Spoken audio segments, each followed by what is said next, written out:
इसको ले लेना। Welcome back. बात हो रही है अपोजिशन की, जिस तरह मुतहर्रिक नज़र आ रही है और हुकूमत पे प्रेशर डालती हुई नज़र आ रही है, लेकिन दूसरी तरफ अगर हम जो हमारे सियासी पंडित हैं, तज्ज़ियाकार हैं, उनके तज्ज़िये सुने या रिपोर्ट्स देखें तो उसके मुताबिक लग यूँ रहा है कि शायद अपोजिशन ही मुत्तफ़िक नहीं है। दो तीन मेन पॉइंट्स हैं जिन पे इत्तफ़ाक़ हुआ है, लेकिन ये इत्तेहाद लंबा चलता हुआ नज़र नहीं आ रहा। इसकी क्या वजह है? क्यों अपोजिशन जो है वो ट्रैक पे नहीं आ पा रही? गो के 2 रोज़ा जो कॉन्फ्रेंस थी वो बहुत अच्छी रही। उसके बाद अब रहबर कमेटी ने फैसला किया कि मौलाना फजल रहमान साहब फ्रंट से लीड करें। लीडिंग की जब जहाँ तक बात आती है तो शहबाज शरीफ साहब और बिलावल भुट्टो साहब के दरमियान भी प्रीवियस जब बात हुई थी तो शहबाज साहब ने कहा था कि बिलावल चूँकि यंग हैं, ये फ्रंट से लीड करें, और इस्तीफ़ों के मामलात पे भी तहफ़्फ़ुज़ात हैं। अकमल साहब क्या समझते हैं, अपोजिशन मुत्तफ़िका तौर पे जो उन्होंने प्लान एजेंडा जो दिया है उस एजेंडे पे अमल पैरा हो पाएगी, और वो इस बात पे भी मुत्तफ़िक हो सकेगी कि वो सिंध में चूँकि पाकिस्तान पीपल्स पार्टी है, पंजाब में नून लीग के पास अच्छी खासी सीटें हैं, और फजल रहमान के पास भी कुछ सीट्स हैं, और बाकी जो 9 जमातें हैं, आपको लगता है कि ये सारे इस्तीफ़े भी देंगे, अपने इस्तीफ़े भी देंगे, और उसके बाद वो फिर इस्लामाबाद की तरफ मार्च करेंगे? देखें, इस तरह की कोई बात करना तो कब्ज़ वक्त है। जैसा मैंने आपको अपने बयानिए में बताया कि इस वक्त जितनी भी अपोजिशन की पार्टीज़ ने ये जो एपीसी बनाई है, इनमें देखें इनके आपस के मफादात का भी टकराव होगा, नज़रियात का भी टकराव होगा, लिहाजा ये पॉसिबल नहीं है कि ये इत्तेहाद जो है वो लॉन्ग टर्म चले। आज इनफैक्ट मैंने आपको बताया कि शाम में जो बिलावल की प्रेस कॉन्फ्रेंस थी, अब उसमें उन्होंने जो ना वो विकेट के दोनों तरफ से खेला है। एक तरफ उन्होंने जो है ना वो ये भी कहा कि इदारों के साथ जो है ना वो हमें कौमी सलामती के इदारों के साथ अच्छे तरीके से चलना चाहिए, तो एक तरफ ये भी दे दी, दूसरी तरफ नवाज़ शरीफ को भी जो है ना वो पुशअप दे दिया कि उन्होंने भी एपीसी को एक अच्छी सिम दिखाई। तो वो माशाल्लाह दोनों तरफ खेलना सीख गए हैं, और जो हमारे जरदारी साहब की भी मुफाहमत की सियासत थी कि विकेट के दोनों तरफ खेलें और खेलने दें, तो वो उसको आगे लेके बढ़ता। दूसरी तरफ अगर आप देखें फजलुर रहमान साहब का, तो उनका शुरू दिन से ही गवर्नमेंट के बिल्कुल गैर लचकदार रवैया है गवर्नमेंट की तरफ, और पहले दिन से उनकी कोशिश यही है कि गवर्नमेंट गिराई जाए। ठीक है। बाकी है मुस्लिम लीग नवाज़ की तरफ आप, तो उसमें जैसा कि मैं आपको बता रहा हूँ कि दड़े तो 2 बन चुके हैं, इसमें कोई शक नहीं है, और खुफिया मुलाकातें भी हो रही हैं। इवन आज शहबाज शरीफ से जब क्वेश्चंस किए गए तो उन्होंने इसके ऊपर कोई रिस्पॉन्ड नहीं दिया। मरीम नवाज़ का बयान मैंने आपको बताया कि उन्होंने इस चीज़ को किस तरीके से, हाँ, इसमें किस तरीके से वो डिफरेंट हो गए। उसके बाद शेख रशीद साहब का रोल वो भी बिल्कुल सही है। उनका मुझे समझ नहीं आता कि वो इस किस्म की जो है ना प्रिडिक्शंस कहाँ से लाते हैं, या तो उनको रात को ख्वाब आते हैं या क्या करते हैं। नहीं, ज़राए हैं तो अगर ज़राए तो इशू डिस्क्लोज ना हो, कोई सहाफ़ी थोड़ी हो, पॉलिटिकल हैं, अगर किसी के स्पोक्स पर्सन है तो बोले, या तो उनको फिर उनकी हम नौकरी लगवा देते हैं। ठीक है, आपसे एक पॉइंट लूँगा, फिर हमें चूँकि इस्लामाबाद से भी मेहमान ने ज्वाइन किया है, क्या कहेंगे खासतौर पे जिस तरह फकमल साहब इशारा कर रहे हैं कि शायद मुस्लिम लीग नून के अंदर भी धड़ेबाजी है, और शहबाज शरीफ साहब थोड़ा सा बैकफुट पे हैं, मरीम नवाज़ आगे आना चाह रही हैं? देखिए, 2 चीज़ें। एक तो मेरे भाई ने जो कहा कि कई दिनों से अखबार में खबर आ रही थी कि नवाज शरीफ साहब के कोई रिप्रेजेंटेटिव आके मिले थे आर्मी चीफ से। We are not talking about ये सिक्योरिटी काउंसिल की जो मीटिंग हुई है, इससे पहले की बात हो रही है, जो उन्होंने डिनाई किया कि नहीं जी कोई आदमी आके नहीं मिला। अच्छा, अब दूसरी मैं आपको बताऊं, देखिए पाकिस्तान की तारीख को आप उठा के देखें तो कई एपीसीज बनी, मतलब ऑल पार्टीज कॉन्फ्रेंसेस होती हैं, और डिफरेंट नज़रियात के लोग होते हैं। जमात इस्लामी भी एक तरफ बैठी होती है, एक तरफ पीपल्स पार्टी होती है, लिबरल भी होते हैं। अच्छा, मगर होता यह है कि जब भी इत्तेहाद होता है वो किसी एक एजेंडे पे होता है, एक पॉइंट पे होता है। इस वक्त क्या नज़रियात उनकी अपनी जगह हैं तमाम, ठीक है, मगर एक उनका नजरिया है कि जी अब हमने हुकूमत को चलने नहीं देना, क्योंकि इनकी वजह से बहुत ज़्यादा मुल्क के हालात ख़राब हो रहे हैं, मीशत ख़राब हो रही है, और हुकूमत जो है कैपेबल नहीं है। ठीक है, इस पर मज़ीद बात करते हैं कि क्या अपोजिशन जो है वो 1 पॉइंट एजेंडे पे मुत्तफिक हो सकेगी, और ख़ास तौर पे जो एपीसी के बाद रहबर कमेटी अब जो फैसले करने है, और ख़ास तौर पे मौलाना फजल रहमान साहब को सरबराह चुनने के वाले से बातें की जा रही हैं। इस पर आसिफ अली भट्टी साहब ने ज्वाइन किया है, सीनियर सहाफ़ी हैं, सीनियर तजियाकार हैं, आप मीडिया के स्टूडेंट्स को पढ़ाते भी हैं, और इस्लामाबाद की सियासत पे बड़ी गहरी नज़र रखते हैं, और ख़ास तौर पर जितनी भी सियासी जमातें एपीसी में शामिल थी उसका हिस्सा भी रहे, आपने कवर भी किया। बहुत शुक्रिया भट्टी साहब, आपने वक्त दिया प्रोग्राम के लिए। क्या कहेंगे, अपोजिशन जो है वो आपस में मुत्तहिद है भी या नहीं? हुकूमत तो कह रही है कि ये आपस में ही मुत्तफिक नहीं है हमारे खिलाफ, क्या ये तहरीक शुरू करेंगे या धरना देंगे? बहुत शुक्रिया पहले तो प्रोग्राम में शामिल करने का। मैं इसको थोड़ा सा इसका पर्सपेक्टिव आप देखें और जी बैकग्राउंड अगर आप देखें तो आपको अंदाजा होगा कि इमरान खान ने जब बजट की मंजूरी के मौके पर एक डिनर दिया था पीएम हाउस में, तो उन्होंने कहा था कि चॉइस नहीं है हमारे सिवा कोई भी। तो उनका वो जो बयान है उसको अगर आप समझने की कोशिश करें और मौजूदा सिनेरियो को देखें तो आपको एग्जैक्टली वही नजर आएगा कि अपोजिशन इस वक्त ना सिर्फ डिवाइड है बल्कि उनके अंदर जो एक टेम्पटेशन है कि वो किस तरह से मेहरबानों को राजी करे और किस तरह से उनके करीब हो, और उस कुर्बत की वजह से उन्हें आइंदा का जो चांस बनता है, चाहे वो मिड टर्म इलेक्शन की सूरत में नजर आए उनको या वो इलेक्शन का इंतजार करें 2023 का। तो ये इस वक्त जो कुछ भी आप देख रहे हैं सरफेस के ऊपर, एपीसी का तो हवा निकल गई ना। देखिए आप बेशक भले से शेख रशीद पे तनकीद करें, वो वफाकी वजीर हैं और फिर उनको इल्ज़ाम लगाते हैं बिलावल भुट्टो और मुस्लिम लीग नून के वो गेट 4 के मुलाजिम हैं। बात यह है कि चाहे गेट 4 से हो या गेट 5 पार्लियामेंट हाउस का हो, आपने उस दरवाजे से गुजर के ही देखा है कि जितने भी हुक्मरानी का मजा लेने वाले हमारे पार्टी हेड्स हैं वो तमाम उधर से होके आते हैं, तब गेट 5 पर पहुंचते हैं वो। तो यहाँ पे भी वही सिनारियो नजर आया कि एपीसी से पहले आप कई घंटों की एक मीटिंग करके आए जिसमें सिर्फ एक, अगर आप कहें कि ये दावा है इनका गिलगित बल्तिस्तान के इलेक्शन के हवाले से था सिर्फ डिस्कशन का मौजूद, तो 7 घंटे आप क्या करते रहे? फिर खाना खाया आपने, फिर डाइट मूड में भी गुफ्तगू हुई। तो इसका मतलब यह है कि पूरे पॉलिटिकल सिनेरियो पे बात हुई है। और फिर उसमें जो प्राइम मिनिस्टर जो कि कायदे अवान भी हैं, प्राइम मिनिस्टर ऑफ पाकिस्तान है, उनका मिसिंग होना ये भी बहुत बड़ा क्वेश्चन मार्क है। तो ये सारी सिचुएशन के अंदर क्या ही अच्छा होता कि पॉलिटिकल पार्टी जब इतना बड़ा शो करने जा रही थी, अपोजिशन जमातें इतनी बड़ी एपीसी करने जा रही थी, उससे पहले वो आवाम को बताते हैं कि ये हमारी मीटिंग हुई है, कंसल्टेशन हुई है, मुल्क की सलामती के मामला थे, मुल्क के जो इस वक्त करंट पॉलिटिकल सिचुएशन है, इकोनॉमिक क्राइसिस है, उस पर बात होनी चाहिए, बात की गई है। तो ये ज्यादा अच्छा होता। और उनकी एपीसी का जो इस वक्त एलामिया है वो तो इस वक्त उनका अपना मुंह चढ़ा रहा है कि भाई आप जो बातें कर रहे थे अदम मदाखलत की और सारा कुछ, तो आप तो खुद गेट 4 से दाखिल होके तो वहां पे बिल्कुल ठीक भट्टी साहब, बिल्कुल सही। जी बिल्कुल सही कह रहे हैं आप। सर एक चीज़ समझ नहीं आ रही कि जो अपोजिशन जमातें हैं, ख़ासतौर पे नून लीग और पीपीपी की अगर बात करें, ये फ्रंट से लीड क्यों नहीं कर रही हैं? हालांकि एपीसी को होस्ट पाकिस्तान पीपल्स पार्टी ने किया, लेकिन ये हेड बनाने जा रहे हैं फजल रहमान साहब को, जो कि खुद उनकी नुमाइंदगी नहीं है, और उसके बावजूद ये दोनों पॉलिटिकल पार्टीज़ के जो लीडर्स हैं ये हेजिटेट क्यों हो रहे हैं? बात यह है कि पिछली दफा की एपीसी आपको याद होनी चाहिए, और उसके बाद जो धरना छोड़ दिया गया मौलाना फजल रहमान को, दोनों जमातों की जो क़यादत है उसके जो टॉप नॉच लीडर्स हैं वो तमाम इस वक्त नैब की पकड़ में हैं। चाहे केसेस उनके ऊपर चल रहे हों, चाहे उनकी नैब में पेशियां हों, चाहे उनके ऊपर इल्ज़ामात के बाद उनको मुजरिम साबित करने के हवाले से एविडेंस की हुकूमत के क्लेम्स हों, ये सारी सिचुएशन के अंदर उनके पास ऑप्शन नहीं है कि वो किसी भी तरह से हुकूमत के खिलाफ, या जो जाहिर है सपोर्ट हासिल है मौजूदा हुकूमत को ताकतवर हल्कों की, तो वो उसके खिलाफ सफ आ रहा हो। लिहाजा वो एक ऐसे बंदे को सामने रखते हैं जिसका अभी स्टेक उस तरह से नहीं है कि उसकी कोई नेशनल असेंबली की नशस्त चली जाएगी। उनके साहबजादे खुद मिलने के लिए गए हुए थे, इस मीटिंग के अंदर शामिल थे। जी। तो उनको जो सामने रखना है वो एक सॉफ्ट स्पेस के तौर पे या एक एजिटेटिव मोड में ले जाने के लिए चीजों को मौलाना को सामने प्रेजेंट किया जाता है।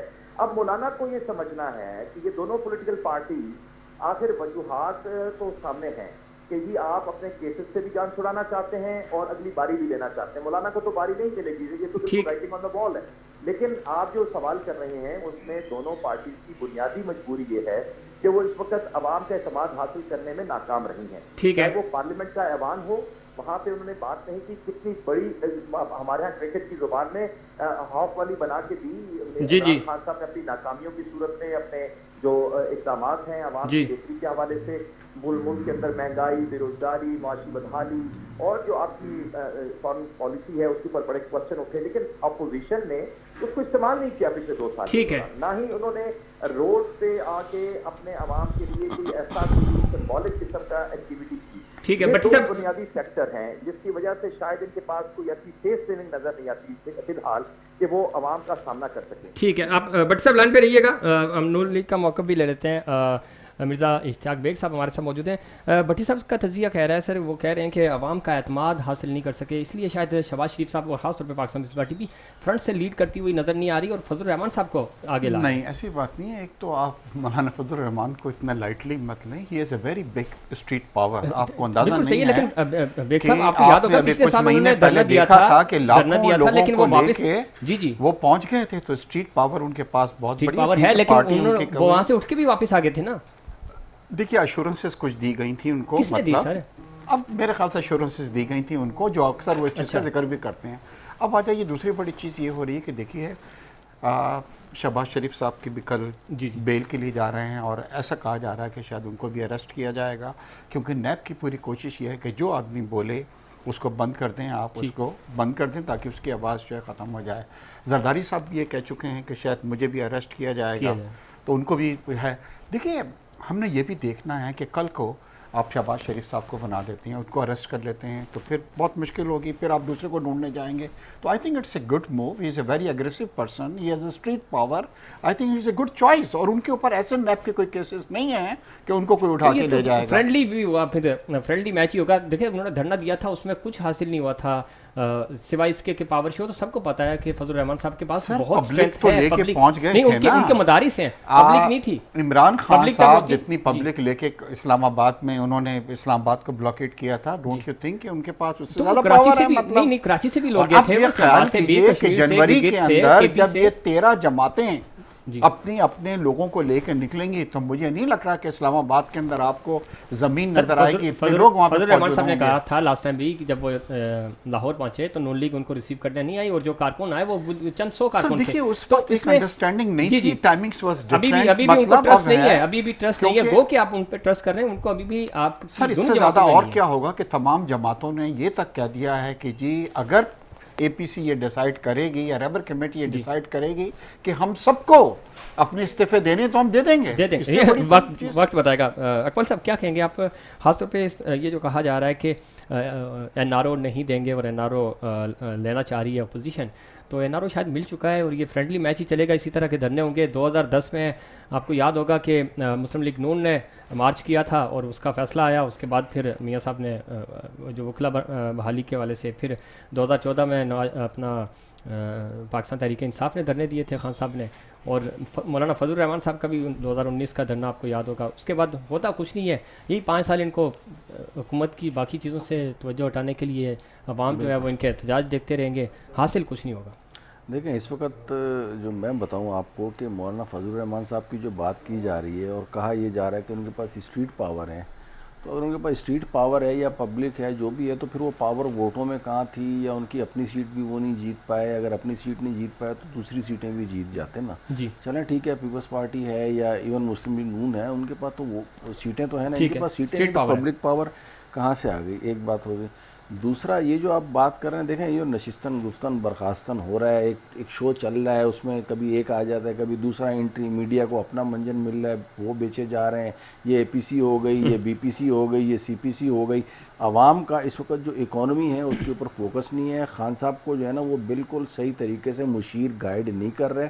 ठीक है, नवाज़ शरीफ लोगों का या जरदारी लोगों का जो वाइट कॉलर क्राइम इन्होंने कमिट किए हैं और मुल्क को अरबों खरबों का मकरूज़ बनाया है, इसको साबित करना कोई आसान नहीं है। वाइट कॉलर क्राइम, मैं खुद फाइनेंस का बंदा हूँ, मुझे पता है कि इसको साबित करना इतना आसान नहीं होता। लिहाजा यही ये कहते हैं, इनका बयानिया क्या होता है, ये कहते हैं कि हम पे साबित कर दो, साबित नहीं होते, एक बात। दूसरा, खान साहब की जहाँ तक आप बात करते हैं तो वो उनको सही मशवरा इसलिए नहीं मिल रहा है, FATF के ऊपर ये फुल डिक्टेशन ले रहे हैं। भाई FATF में अफगानिस्तान जो है वो वाइट लिस्ट में है और इंडिया जो है उसका मेंबर है जिसका डायरेक्ट कॉन्फ्लिक्ट ऑफ इंटरेस्ट है।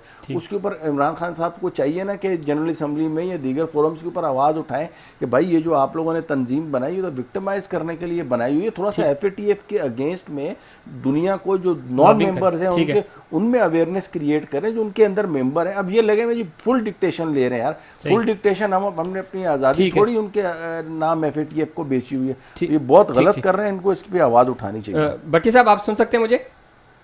अब आपके बाद जी जी भट्टी साहब, खास तौर पे मरियम बीबी का जो आज का बयान है, इसको बड़े दो इसके मतलब लिए जा रहे हैं। आर्मी चीफ से मुलाकात करने वाला हमारा कोई भी नुमाइंदा नहीं था। दूसरी तरफ शहबाज शरीफ साहब ने कहा कि बिल्कुल मुलाकात हुई है, लेकिन वो आल पार्टी कॉन्फ्रेंस से पहले है। इसको इस तरह लिया जा रहा है कि शायद वो शहबाज शरीफ साहब को अपना नुमाइंदा नहीं समझ रही। देखिए, बात यह है कि जो इस वक्त सिचुएशन है उसमें जो मुस्लिम लीग नून और शीन की बात की जा रही है, ये जी, जी। अमली तौर पे नजर आ रहा है। आज मरियम बीबी का जो स्टेटमेंट है वो बड़े वाजे तौर पर ये इंडिकेट कर रहा है। साथ में वो अपने चचा को ये भी हौसला दे रही हैं कि वो छोड़ के हमें नहीं जा रहे, अगर छोड़ के जाते तो वजीर आजम होते। और फिर एक अगला जुमला भी उन्होंने कह दिया कि जो क़यादत है वो हमारे चचा शहबाज शरीफ ही करेंगे।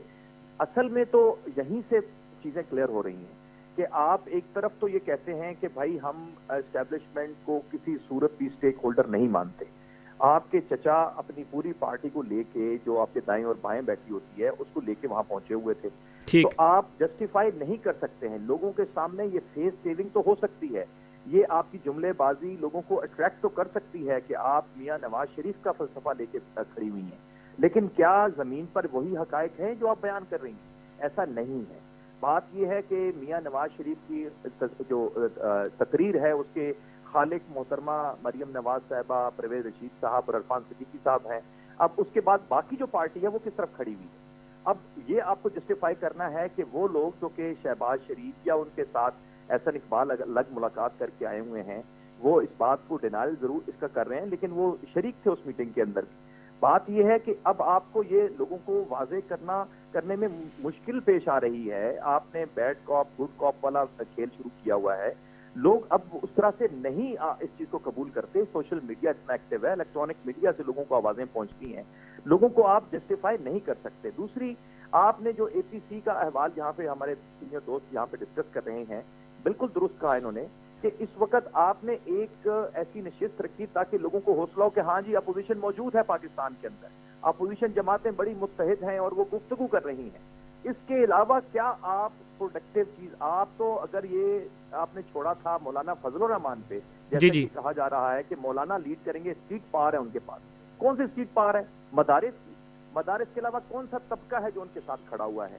आम आदमी कहाँ उनके साथ खड़ा हुआ है? वर्दी वाले लोगों को ला के आप बिठा दें इस्लामाबाद में तो खौफ के मारे तो 50 मदरसों के 100 मदरसों के बच्चे वैसे ही आ जाएंगे आपके पास। जी जी। बात ये है कि हम रियलिस्टिकली नहीं सोच रहे, हम डेमोक्रेसी का नहीं सोच रहे, हम पब्लिक वॉइस की बात नहीं करते हैं, हम उस बात की निशानदेही नहीं करते कि अवाम क्या चाहते हैं, उनके प्रॉब्लम्स क्या हैं, उस पर बात नहीं हो रही है। ठीक है, तो ठीक है। बट मौलाना को आगे पेश करना है, ये बुनियादी तौर पे फलसफा वही है कि उन्होंने तो कहा था इस्तीफे दें फौरी तौर पे। आज की इस बैठक में फैसला होना चाहिए कि आज इस्तीफे देने का फैसला हो जाना चाहिए। तो आपको तो ज्वाइंट सेशन कॉल करना चाहिए, प्रेसिडेंट को लिखना चाहिए अपोजिशन को कि ज्वाइंट सेशन कॉल करें और उसमें एतमाद का वोट लें। ठीक है, ठीक है। भट्टी साहब की बातें आपने सुनी बेग साहब, और वो खास तौर पे कह रहे हैं कि प्रोडक्टिव ये जो आल पार्टी कॉन्फ्रेंस हो रही है, थोड़ा सा आवाम को यूँ कह सकते हैं कि हौसला देने के लिए तो हो रही है, लेकिन प्रोडक्टिव इसमें कुछ नज़र नहीं आ रहा कि आम आवाम को इन सारी चीज़ों से या जमहूरियत को क्या फ़ायदा होगा। देखिए, 13 लोगों का एक टेबल पे बैठना और मुतफ़क़ के फैसले करना, मेरे ख्याल से आप भी यहाँ पे हैं और मैं भी यहाँ पे हूँ और जनवरी भी इतनी ज़्यादा दूर नहीं है, आप देख लेंगे। मगर इससे पहले कि आप प्रोग्राम ख़त्म करें, मैं आपको सिर्फ इसकी सक्सेस की जो मुबारकबाद देना चाहता हूँ वो नैब के चेयरमैन साहब को देना चाहता हूँ कि उन्होंने 13 पार्टीज़ को जो है वो यकजा कर दिया है। कर दिया। जी हाँ, ठीक है। अकबर साहब कार्रवाइयाँ करके इस पे तो बेग साहब तो माशाल्लाह कह रहे हैं कि ये तो बड़ी कामयाबी है ना। मेरा 100 बातों की एक बात है कि दुश्मन का दुश्मन दोस्त होता है। सही है ना, वो सबकी जो है ना, वो ये मौजूदा गवर्नमेंट चूंकि सबकी दुश्मन है, ठीक है, तो सारे मुत्तफिक हो गए, दोस्त बन गए, वरना दिल के बेलाने को गालिबी ख्याल। अच्छा है, बहुत शुक्रिया अकबर साहब, आपने वक्त दिया। जज बेग साहब आपका बहुत शुक्रिया। आसिफ अली भट्टी साहब इस्लाम हमारे साथ थे, आपका भी बहुत शुक्रिया। नाज़रीन, ये था हमारा आज का प्रोग्राम। उम्मीद करता हूँ दीगर प्रोग्राम्स की तरह आपको हमारा आज का प्रोग्राम भी पसंद आएगा। मुझे और इनसाइड पाकिस्तान की पूरी टीम को दीजिए इजाज़त। अल्लाह निगहबान।